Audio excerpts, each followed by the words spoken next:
रहेगा। ये मोदी के 10 साल के शासन को मोदी जी के कटु से कटु आलोचक ने भी स्वर्णिम अक्षरों से ही लिखना पड़ेगा, ऐसा मेरी दृढ़ मान्यता है। जब 2014 में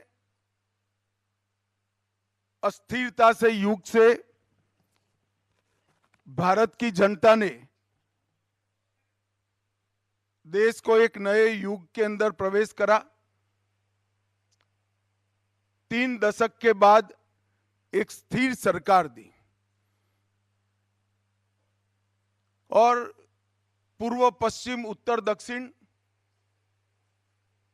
चारों ओर से भारतीय जनता पार्टी को विजय मिली। लद्दाख की सीट भी भारतीय जनता पार्टी जीती, कन्याकुमारी की भी जीती, द्वारिका की भी हम सीट जीते और ओडिशा आसाम में भी विजय हुआ। तो एक प्रकार से संपूर्ण विजय हुआ। इसके कई लोगों ने अलग अलग अर्थ निकाले, कई लोगों ने अलग अलग मायने निकाले, परंतु गार्डियन अखबार में किसी एक सज्जन ने बहुत सटीक अवलोकन दिया था, मैं आज आप सबके सामने रखना चाहता हूं। इन्होंने कहा था कि आजादी तो भारत को 15 अगस्त 1947 को मिल गई थी, परंतु अंग्रेजियत से भारत को आजादी 2014 में मिली है, वो मोदी जी के आदमी। और उन्होंने कहा कि आज से भारत की स्वतंत्रता का युग शुरू हो रहा है। हमारा देश 15 अगस्त 1947 से शुरू नहीं हुआ है। 15 अगस्त 1947 को हम एक लंबे गुलामी के कालखंड को समाप्त कर आजाद हुए। हम दुनिया की सबसे पुरानी सभ्यताओं में हैं। हमारी सभ्यता ने चाहे विचार को अपनाना हो, चाहे विदेशी नागरिकों को अपनाना हो, चाहे भाषाओं को स्वीकारना हो, हमारी सभ्यता हमेशा खुलापन रहा है। मैं तो उस प्रदेश से आता हूं जहां पर दुनिया की सबसे छोटी माइनॉरिटी एक छोटे से जहाज में संजान बंदर पर पारसी भाई बहन आए थे और वो आज भारत के अंदर अक्षुण्णता से रह रहे हैं। इन पर कोई प्रकार के इनके अधिकारों पर एंक्रोचमेंट नहीं हुए। और पारसियों ने भी उस वक्त वादा किया था कि हम दूध में शक्कर की तरह मिल जाएंगे, कोई विवाद बखेड़े करे बगैर अपना अस्तित्व बनाए हुए भारत के हर क्षेत्र में सबसे बड़ा कंट्रीब्यूशन करने का काम पारसियों ने किया है। अगर भारत को समझना है, भारत की सभ्यताओं को समझना है, तो इससे बड़ा कोई उदाहरण नहीं हो सकता। दुनिया में कोई ऐसा देश नहीं है जिन्होंने अनेक सभ्यताओं को अपने अंदर समाहित कर अपनी सभ्यताओं को मॉडिफाई करते हुए आगे अपनी यात्रा की। और भारत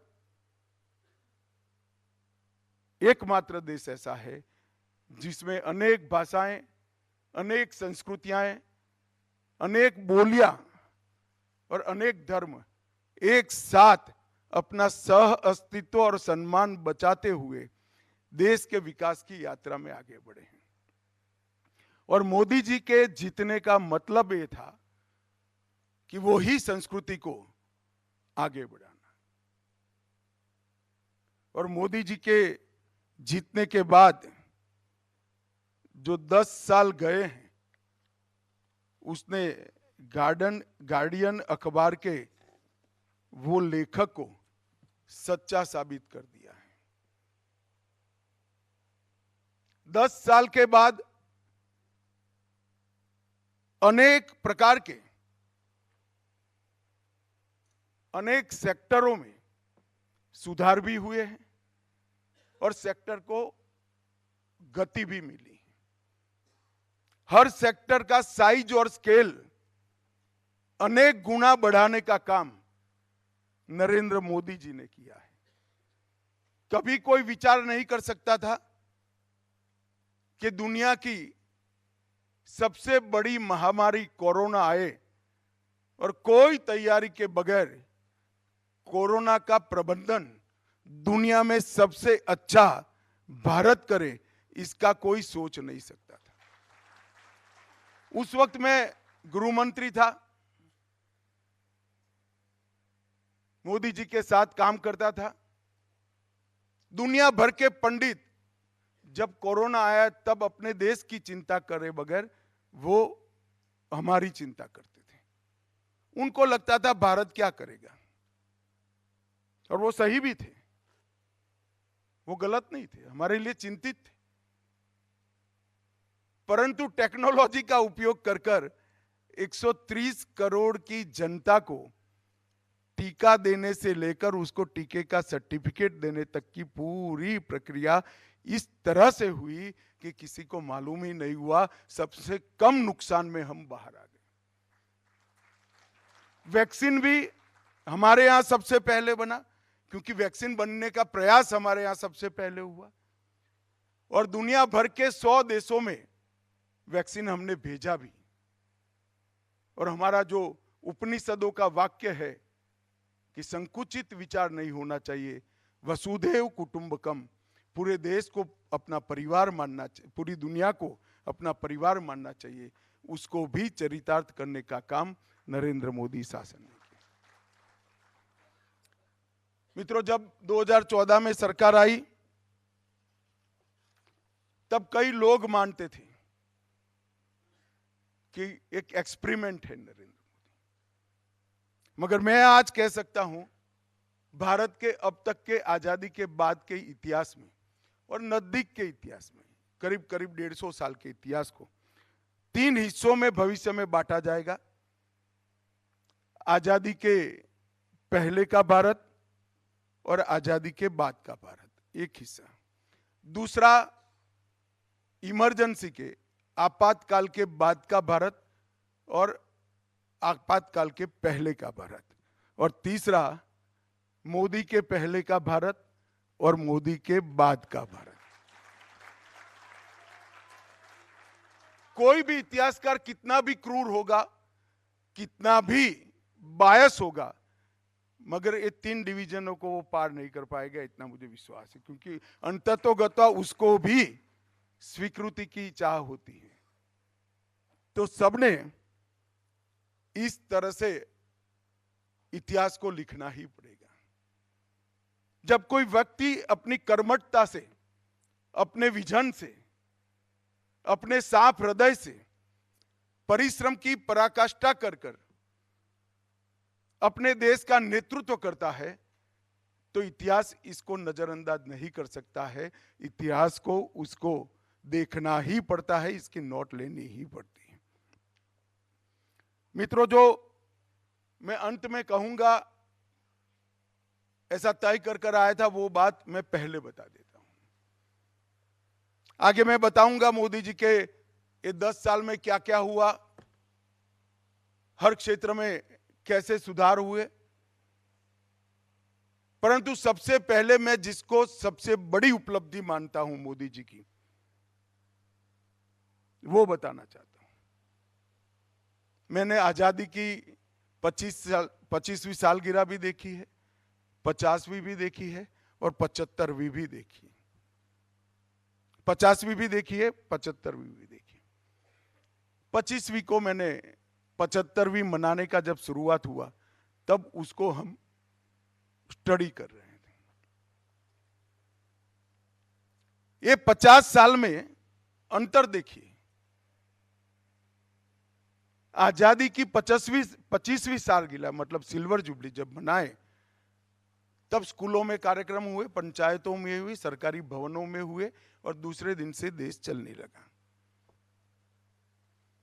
50 साल बनाए तब भी विधानसभाओं में एक प्रस्ताव हुआ, संसद में एक प्रस्ताव हुआ और देश चलने लगा।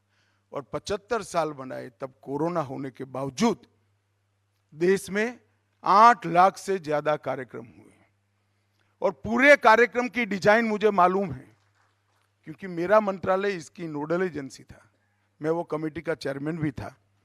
मोदी जी ने हर पल इसकी चिंता करी कि हमारी युवा पीढ़ी को आजादी के आंदोलन का लंबा इतिहास 1857 से 1947 तक का 90 साल का संघर्ष नई पीढ़ी के ध्यान में आना चाहिए। आजादी के गुमनाम नायकों को देश के इतिहास में स्पेस मिलना चाहिए। 75 साल में किसी भी कालखंड में देश ने जो उपलब्धि प्राप्त की है उसको देश ने गौरव के साथ याद करना चाहिए। और तीसरा महत्वपूर्ण बात है, 75 से 100 की यात्रा मतलब 2047 15 अगस्त तक भारत को कैसा बनाएंगे इसका संकल्प लेना चाहिए। और उन्होंने देश की जनता के सामने रखा कि 2047 में भारत पूर्ण रूप से विकसित राष्ट्र बनेगा। दुनिया में हर क्षेत्र के अंदर, हर सेक्टर के अंदर भारत सर्वप्रथम होगा। और तीसरा, हम विकास के साथ साथ विरासत को भी सेंटर पॉइंट में लेकर आएंगे। और मित्रों, एक प्रधानमंत्री ने लिया हुआ संकल्प आज मैं देख रहा हूं 130 करोड़ भारतीयों का संकल्प बना है और देश 2047 की यात्रा की ओर चल पड़ा है। और मुझे पूरा भरोसा है, मैं तो नहीं हूंगा उस वक्त, परंतु अमृतकाल जब समाप्त होगा 2047 आएगी, भारत के युवाओं की अमाप शक्ति दुनिया में देश को नंबर 1 पर पहुंचा देगी। 130 करोड़ की जनता में एक सामूहिक हीन भाव था, सामूहिक इंफीरियरिटी कॉम्प्लेक्स था। वो इंफीरियरिटी कॉम्प्लेक्स को दूर कर 130 करोड़ की आबादी संकल्प लेकर